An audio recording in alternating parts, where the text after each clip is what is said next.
Halo, assalamualaikum warahmatullahi wabarakatuh. Apa kabarnya rekan-rekanku hari ini? Eh, di hari yang masih dalam suasana bulan puasa tentunya ya. Selamat menjalankan bagi yang menjalankan ibadah bulan puasa. Mudah-mudahan diterima amal ibadah kita dalam menjalankan ibadah puasa. Rekan-rekanku semuanya, ini ada beberapa kasus yang masih menjadi polemik, masih menjadi misteri ya untuk rekan-rekan yang banyak sekali yang penanya masalah ini, yaitu masalah puyuh ini mati dalam keadaan mau menetas. Sudah keluar paruh, mati dia, tidak mau menetas. Nah, ini apa sih sebenarnya yang menjadi kendala di sini? Ini pertanyaan ini kemarin dari Jogja ya, dari Jogja juga ada yang seperti itu. Terus kemudian dari Kalimantan, Pangkalan Embun, ini juga kasusnya seperti itu. Terus kemudian yang di Lampung juga kasusnya seperti itu. Kemudian yang di Bengkulu juga kasusnya seperti itu. Kenapa puyuh ini begitu mau menetas, paruhnya sudah keluar, dia nggak kuat, mati gitu kan. Nah, ini banyak sekali permasalahan di situ kawan. Dulu saya juga mengalami hal yang seperti itu. Penyebab yang utama dan yang paling menjadi permasalahan itu banyak kawan. Itu banyak. Kalau saya memastikan, ini saya minta tolong dulu ya, video saya jangan di skip-skip. Kemudian yang belum subscribe, ayo di subscribe. Karena di video saya, di channel saya, yaitu di Edi Puyuh Jambi, ini memang mengangkat permasalahan puyuh di setiap harinya. Jadi yang belum subscribe, ayo di subscribe dulu. Jadi nanti kalaupun ada upload dari saya, video terbaru dari saya, itu akan ada pemberitaan di HP kawan-kawan semuanya, di YouTube kawan-kawan semuanya. Rajin-rajinlah belajar, rajin-rajinlah mengikuti konten. Jadi ke depan informasi seperti apa ya akan kita sajikan menurut pengalaman saya dan menurut pendapat saya. Tentu mungkin kalau memang yang bisa dimanfaatkan, silahkan dimanfaatkan. Analisis secara logika kalau memang bisa dimanfaatkan ya dimanfaatkan. Kalau memang tidak merasa tidak seperti apa yang saya sampaikan ya nggak apa-apa, namanya kita berpendapat itu sah-sah saja. Jadi gini kawan-kawanku semuanya yang ada di Jombang, yang ada di Gresik ya, Gresik selalu hadir Ibu Lisanya. Kemudian yang ada di Gresik itu ada juga tuh ibu-ibunya yang seneng pelihara burung puyuh tentunya ya, untuk nambah penghasilan. Jadi begini rekan-rekan, kita langsung saja masuk ke pokok permasalahan. Kenapa burung dalam penetasan ya, setiap kali mau menetaskan itu keluar paruhnya dia mati. Permasalahannya apa? Baik. Yang pertama saya angkat permasalahannya itu biasanya yang terjadi itu adalah suhunya kepanasan. Ya. Suhu panas kepanasan, terus suhu lembab itu kurang lembab. Kalau dia kepanasan, begitu dia mau keluar, dia biasanya terjadilah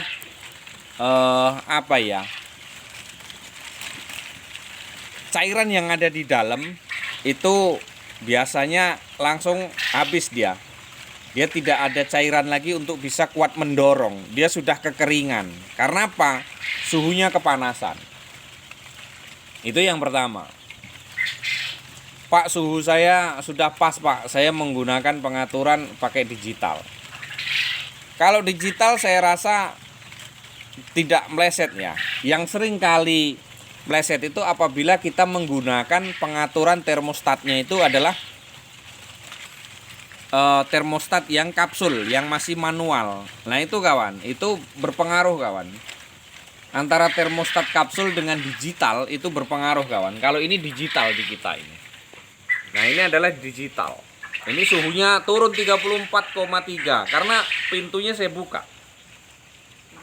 Pintunya saya buka. Jadi kalau untuk kelembapan ya, nah kita bahas masalah suhu panas dulu.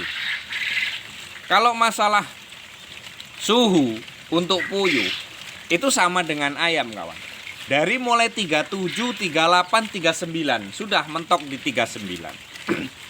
Kalau kita menggunakan 37, 38 itu biasanya yang terjadi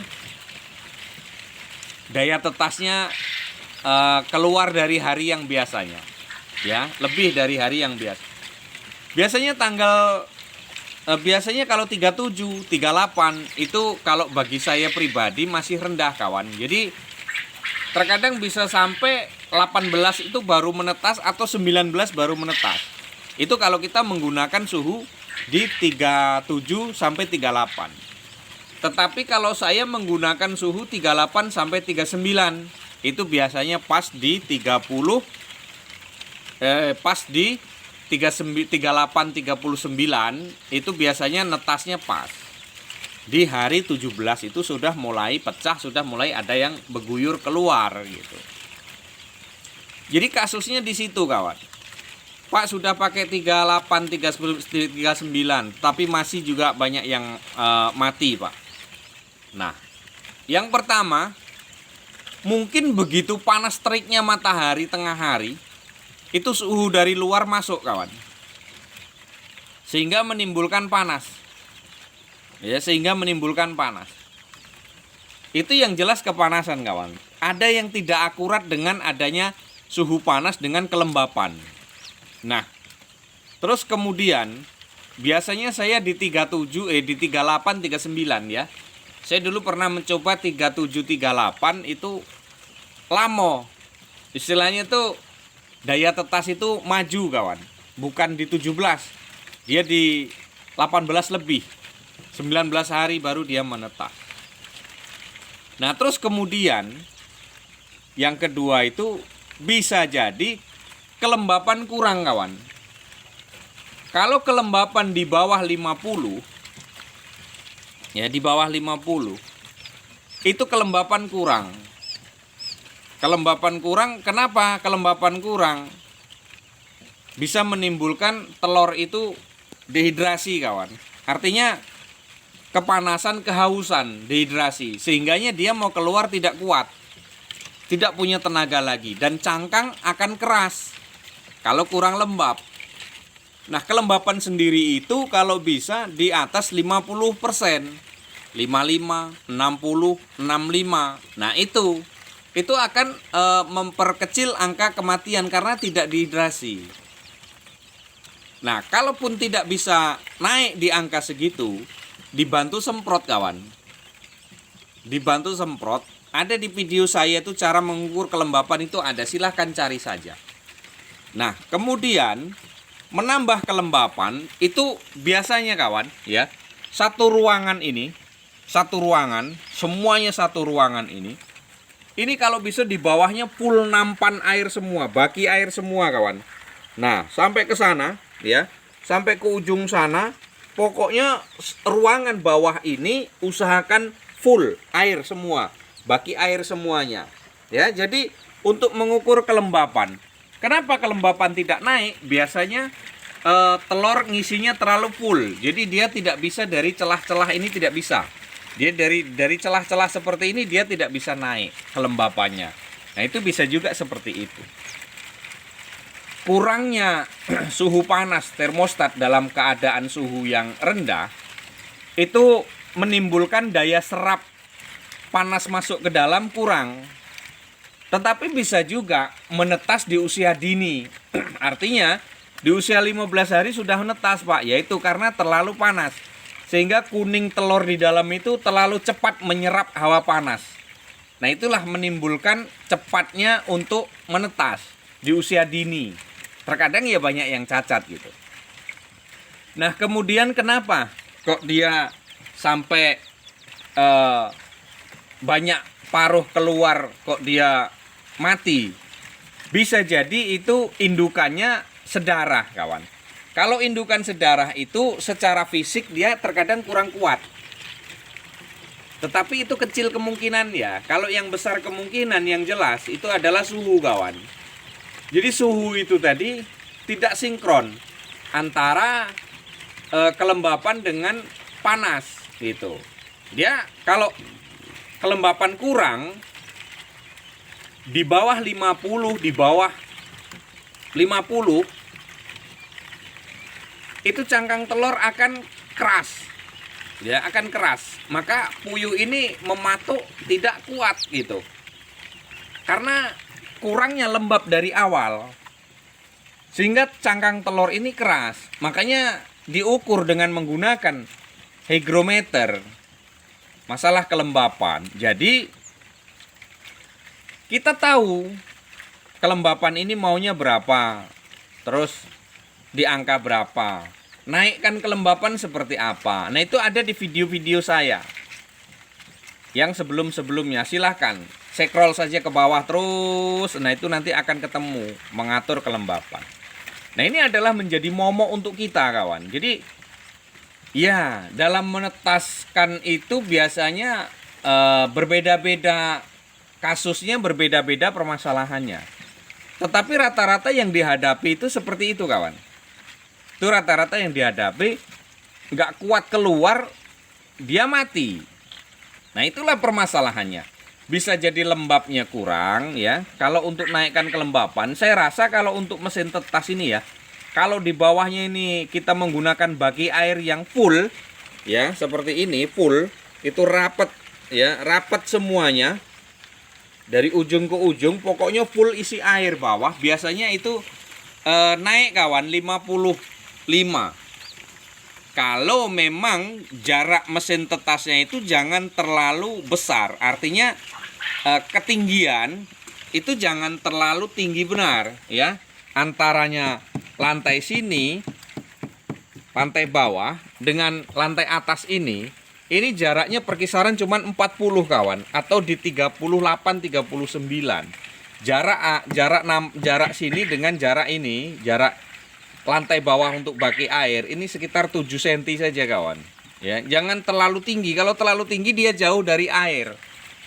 Makanya kelembapan itu nanti sulit untuk mengejar kalau jauh dari air.